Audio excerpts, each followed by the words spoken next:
अगर मुझे इसके लिए केवल 7 कमाल चुनने पड़े तो ये बड़ा मुश्किल काम है। अगर आप कहते हैं कि 7 साल में 60 कमाल चुन लो तो मेरे लिए वो काम आसान था। 7 साल में कहते कि 7000 कमाल चुन लो तो मेरे लिए वो काम आसान था। लेकिन 7 साल के अंदर 7 कमाल चुनने हो तो बहुत मुश्किल काम हो जाता है। आदरणीय मनोहर लाल जी के नेतृत्व में भारतीय जनता पार्टी के असंख्य अनेकों कार्यकर्ताओं के वो सपने साकार करने का अवसर हम सबको प्राप्त हुआ, जिनको लेकर के हम सब ने राजनीति के क्षेत्र में कार्य करना प्रारंभ किया था। हम सब एक विचारधारा से जुड़ करके कभी एक कल्पना किया करते थे कि हरियाणा प्रदेश की राजनीति को बदलने का काम करेंगे, हरियाणा प्रदेश की राजनीति से परिवारवाद को नष्ट करके सही मायने में सबका साथ, सबका विकास, सबका विश्वास के आधार पर राजनीति करने का कार्य करेंगे। कोई कल्पना नहीं करता था कि हरियाणा प्रदेश की राजनीति से परिवारवाद समाप्त हो सकता है। कोई कल्पना नहीं कर सकता था कि हरियाणा प्रदेश की राजनीति से क्षेत्रवाद समाप्त हो सकता है। कोई कल्पना नहीं कर सकता था कि हरियाणा प्रदेश की राजनीति से जातिवाद समाप्त हो सकता है। लेकिन 7 साल में आज तो हमारी नई पीढ़ी के कार्यकर्ता हैं। आपके लिए सौभाग्य की बात है कि आज आप ऐसे कालखंड के अंदर भारतीय जनता पार्टी का नेतृत्व कर रहे हैं जब हम अपने सपनों को साकार करते हुए, हम संगठन को मजबूत करते हुए हरियाणा प्रदेश को आगे बढ़ाने का काम कर रहे हैं। भारतीय जनता पार्टी की इस 7 साल की सरकार के सबसे प्रमुख कामों में आदरणीय प्रदेश अध्यक्ष ओम प्रकाश धनखड़ जी ने जिस प्रकार से वर्णन किया कि हरियाणा प्रदेश एक कृषि प्रधान प्रदेश है, 60% जनसंख्या वो कृषि पर आधारित है। किसान और मजदूर इस प्रदेश का 60% संख्या को प्रतिनिधित्व करता है। सर्वाधिक काम, अगर सबसे बड़ा परिवर्तन अपनी सरकार आने के बाद मुख्यमंत्री जी ने जो किसानों के पक्ष में जो फैसला लेने का काम किया था कि हमारी सरकार आने से पहले जब जब कोई प्राकृतिक आपदा आ जाया करती थी तो किसान को महज प्रति एकड़ 6000 रुपए अधिकतम, वो भी जब उसकी फसल 50% से ज्यादा नुकसान में आ जाए तब मिला करते थे। हम मुझे अच्छी तरह से याद है, भूपेंद्र सिंह हुड्डा स्वयं अपने आप को किसानों का नेता कहा करते हैं, लेकिन उनकी सरकार के कार्यकाल में प्राकृतिक आपदा, कोई बाढ़ आ जाए, कोई सूखा पड़ जाए, कोई फसल नष्ट हो जाए तो किसानों को चेक मिला करते थे। 2 रुपए का चेक मिला करता था, 5 रुपए का चेक मिला करता था, 10 रुपए का चेक मिला करता था। और 2 रुपए, 5 रुपए, 10 रुपए का चेक बनाने के लिए बैंक में खर्चा ज्यादा हो जाता था। किसान आत्महत्या के लिए विवश और मजबूर हो जाता था। इस दर्द और पीड़ा को हमने जान करके, और सबसे पहले जब अपनी सरकार आने के बाद 2014-2015 में जब किसान की फसल को नुकसान हुआ तो हम सब ने बैठ करके, ओम प्रकाश धनखड़ जी कृषि मंत्री थे और आदरणीय प्रोफेसर रामविलास शर्मा जी हमारे वरिष्ठ मंत्री थे, अनिल विज जी हमारे वरिष्ठ मंत्री, बैठ करके जब फैसला किया कि इस परिपाटी को बदलना होगा, किसान के जख्म के ऊपर मलहम लगाना होगा, किसान की पीड़ा को हरना होगा। 6000 रुपए से काम नहीं चलना, सीधा एक दिन में फैसला करके 6000 रुपए के मुआवजे को, प्रति एकड़ मुआवजे को 12000 रुपए प्रति एकड़ मुआवजा देने का काम किया और 50% उसकी फसल के नुकसान के आधार पर नहीं, अगर 1/3 रकबे उसके एकड़ के अंदर फसल अगर खराब हो गई है तो उसके आधार पर हमने इस मुआवजे को देने का काम किया। रेवेन्यू मिनिस्टर के नाते, डिजास्टर मैनेजमेंट मिनिस्टर के नाते ये सौभाग्य मुझे प्राप्त हुआ और मैं आज बड़े गर्व के साथ में कह सकता हूं कि हरियाणा प्रदेश के कार्यकाल के अंदर किसी भी सरकार ने, हमने विधानसभा में अनेकों बार इस बात को, चौटाला साहब रहे हो, हुड्डा साहब रहे हो, उनके सामने सबूत सहित हमने कहा, इस बात को साबित करके दिखाया कि जब चौटाला साहब की सरकार 1999 से 2005 के बीच में चलती थी, प्रति वर्ष किसान को जो उन्होंने मुआवजा दिया वो 15 करोड़ रुपए का मुआवजा मात्र दिया था। हुड्डा साहब की सरकार जब 10 साल चली, प्रति वर्ष जो उन्होंने किसान को बैंक में जो मुआवजा देने का काम किया था वो 83 करोड़ रुपए मुआवजा देने का काम किया था। और फसल बीमा योजना को आरंभ करने से पहले हरियाणा प्रदेश के किसानों को आदरणीय मनोहर लाल जी की सरकार ने 3 साल के अंदर 3000 करोड़ रुपए का मुआवजा देकर के एक रिकॉर्ड बनाने का काम किया था। यह एक शुरुआत थी किसान की समृद्धि की, खुशहाली की, जोखिम मुक्त किसानी और खेती की। बात यहां से शुरू होती है, बात यहां पर खत्म नहीं। जब देखा कि मुआवजा बार बार अपने जैसे कार्यकर्ता, क्या हरियाणा के इतिहास के अंदर बार बार उनको मौका मिले, लेकिन व्यवस्था स्थायी बननी चाहिए। हम केवल एक बार मुआवजा देने के लिए नहीं, हम व्यवस्था परिवर्तन करने के लिए आए हैं।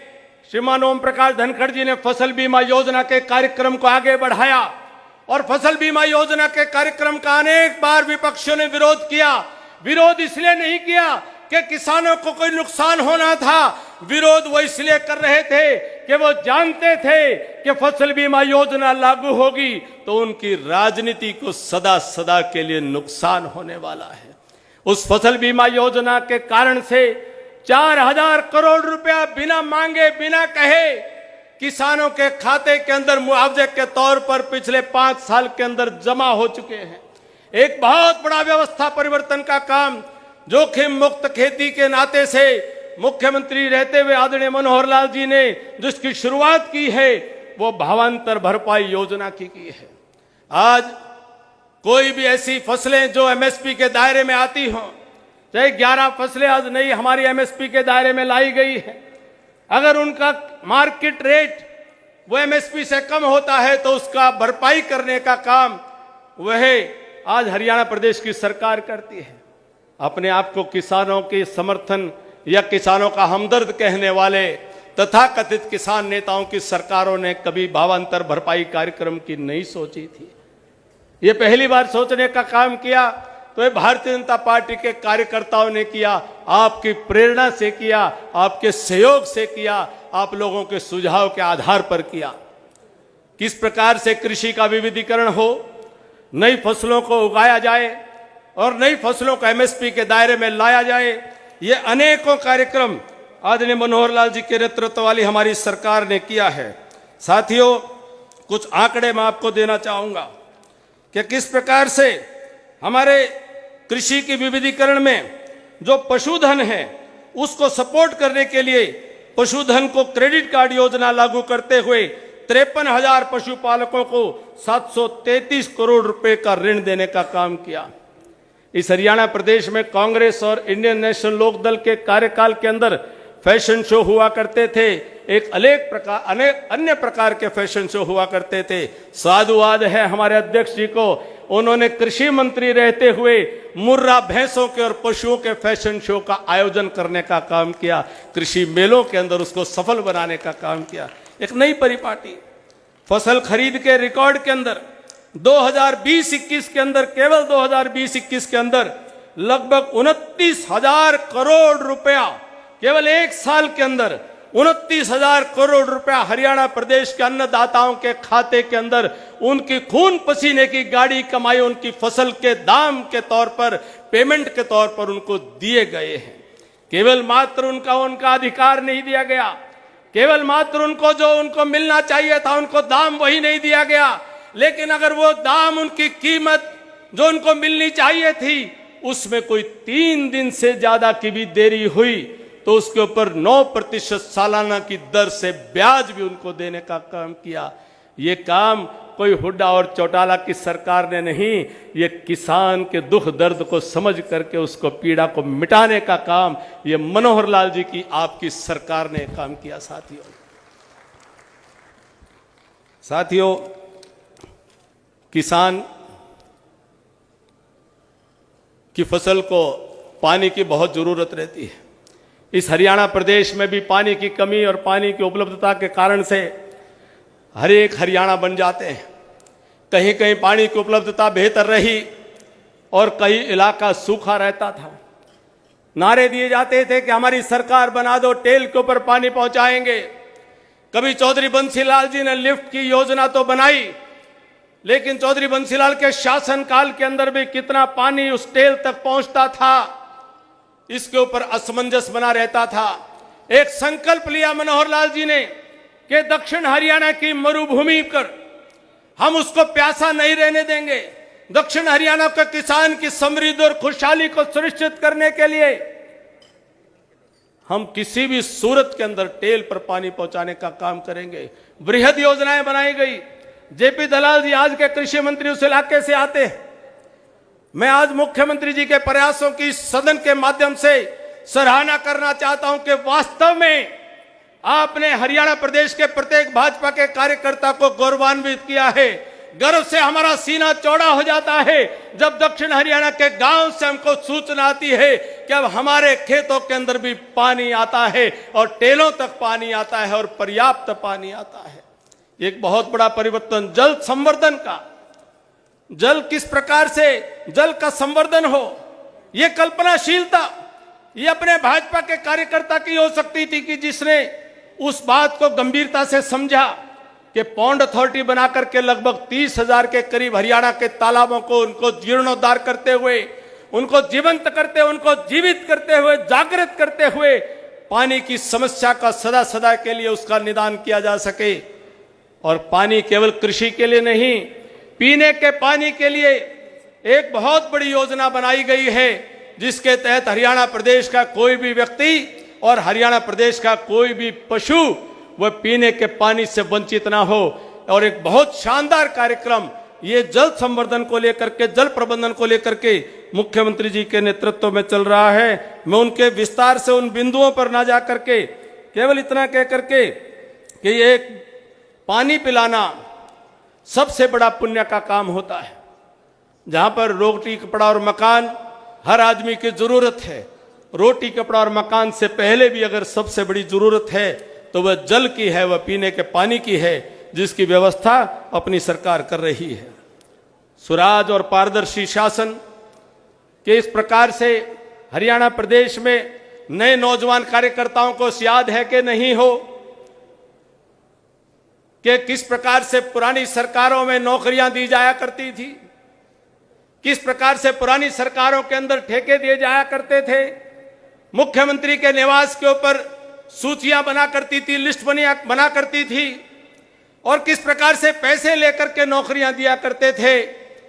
लेकिन कोई कल्पना नहीं करता था कि हरियाणा प्रदेश में नौजवानों को योग्यता के आधार पर, मेरिट के आधार पर नौकरी मिल सकती है। जब हम मुख्यमंत्री जी के साथ काबीना में थे, उनके साथ वजारत में थे, हमें भी कई बार कार्यकर्ताओं के दबाव में हम भी कई बार उनसे संघर्ष करते थे और कहते थे ये योग्यता और मेरिट की बात छेड़ तो ली लेकिन निभाना बड़ा मुश्किल है। कार्यकर्ता का बड़ा लंबा तप है, तपस्या है, संघर्ष है, बलिदान है और उनके पुरुषार्थ और परमार्थ से हम हरियाणा सरकार में आज बने हैं। ये मंच कार्यकर्ताओं के कारण सजता है। हमें लगता था कि शायद ये बात निभ ना पाए, लेकिन मुख्यमंत्री जी का संकल्प था और उन्होंने, आज मैं इस बात के लिए उनको बधाई देता हूं कि हरियाणा प्रदेश के स्कूलों के अंदर, कॉलेज के अंदर, विश्वविद्यालयों के अंदर, आज लाइब्रेरी के अंदर आज बालक बालिकाएं, बेटा बेटी हमारे पढ़ते हुए नजर आते हैं। हरियाणा प्रदेश का शिक्षा का स्तर बढ़ा है केवल एक कारण से कि उनको मालूम है कि अब खर्ची नहीं चलेगी, अब पर्ची नहीं चलेगी, अब विधायक और सांसद की हाजिरी नहीं चलेगी, अब किसी मुख्यमंत्री की लिस्ट नहीं चलेगी, अब किसी मंत्री की सिफारिश नहीं चलेगी, अब किसी अफसर के पीछे भागना नहीं पड़ेगा। अब केवल मात्र पढ़ाई करेंगे और जाकर के पेपर सेंटर के अंदर जो अपनी मेहनत से, जो अपने हमने पढ़ाई लिखाई की उस आधार पर जो नंबर आएंगे, नौकरी की चिट्ठी गरीब की झोपड़ी में उसके बेटे और बेटी के घर पर अपने आप आ जाएगी। वो दृश्य आंखों से नहीं हटते हैं। जब एक बस कंडक्टर की बेटी एचसीएस के अंदर टॉप करके सिलेक्ट होती है और उसका परिवार हैरानी से, उसका पूरा पड़ोस ढोल बजा करके उसका स्वागत करते हुए, आज वो बेटी वह एसडीएम के नाते से हरियाणा प्रदेश की जनता की सेवा करने का काम कर रही है। यह व्यवस्था परिवर्तन है, यह आमूलचूल व्यवस्था परिवर्तन का काम हरियाणा प्रदेश में हुआ। और पारदर्शी प्रशासन व्यवस्था, जितने भी सरकारी काम हो इसके लिए सरकारी कार्यालयों में चक्कर ना काटने पड़े, हर काम ऑनलाइन हो जाए। 500 से अधिक सेवाएं आज घर बैठे हुए ऑनलाइन सुविधा के माध्यम से मिलती हैं। आज अटल सेवा केंद्र हो, उनके माध्यम से, और चाहे हमारे अंत्योदय सरल केंद्र हो, उनके माध्यम से, अनेकों ई ऑफिस की जो सुविधा, उनके माध्यम से, अनेकों योजनाओं के माध्यम से, सफल क्रियान्वयन से, पारदर्शी तरीके से घर बैठे अनेकों काम होते हैं। आदरणीय अध्यक्ष जी, आदरणीय मुख्यमंत्री जी, अध्यक्ष जी शायद अभी गए हैं, आदरणीय उपाध्यक्ष जी, मैं अपनी सरकार के एक बहुत महत्वपूर्ण बिंदु पर आपका ध्यान आकर्षित करना चाहूंगा। जब अपनी 2014 के हम मैनिफेस्टो बना रहे थे, 1000 रुपए पेंशन की घोषणा हुई थी, मिलती नहीं थी। 500 रुपए पेंशन मिलती थी। गोहाना रैली करके तत्कालीन मुख्यमंत्री भूपेंद्र सिंह हुड्डा ने वायदा किया था कि हम पेंशन को बढ़ाएंगे और 1000 रुपए करेंगे, लेकिन 1000 रुपए मिलती नहीं थी। 2014 में हरियाणा की जनता ने जब आशीर्वाद दे करके अपनी सरकार बनाई, तो हमने उस वक्त खजाने की हालात को देखा और उनके वायदे को देखा, और अगर केवल 1000 रुपए का हिसाब लगा करके देखा कि उनका ही जो कहा हुआ अगर पूरा करते हैं और उनका 1000 रुपए भी पूरा करके दे देते हैं तो खजाना खाली था। लेकिन संकल्प था, हमने तय किया था घोषणा पत्र बनाते हुए कि जो हुड्डा साहब कहा करते थे कि कर दी मौज बुढ़ापे में, 500 का नोट लिफाफे में, हमने वायदा किया था कि हो जाएगी मौज बुढ़ापे में, सीधे 2000 रुपए खाते में, कोई लिफाफे में होंगे, 2000 रुपए खाते में।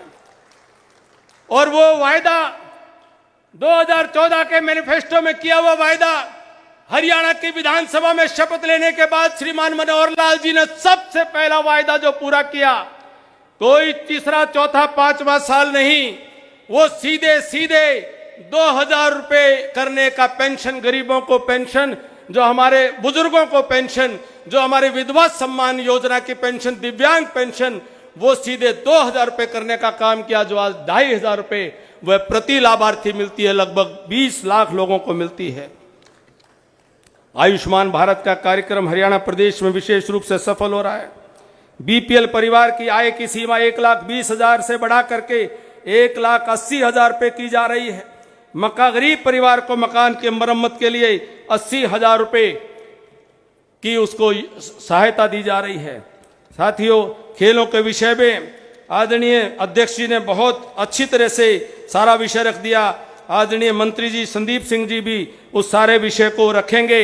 मैंने अपने संबोधन में क्रमवार 1 से 7 ना गिना करके, लेकिन 7 कमाल को रखने की मैंने कोशिश की है, क्योंकि 7 से बात नहीं बनती। बहुत सारे काम, नए विश्वविद्यालय, नए महाविद्यालय, मेडिकल कॉलेज, एम्स, और 2 बातें अंत में कहते हुए अपनी बात को पूरी करूंगा। मेरी दृष्टि में 2 बातें सबसे बड़ी जो हुई हैं, इन सब बातों के अलावा उन 2 बातों का उल्लेख विशेष रूप से पूरे देश भर में होता है।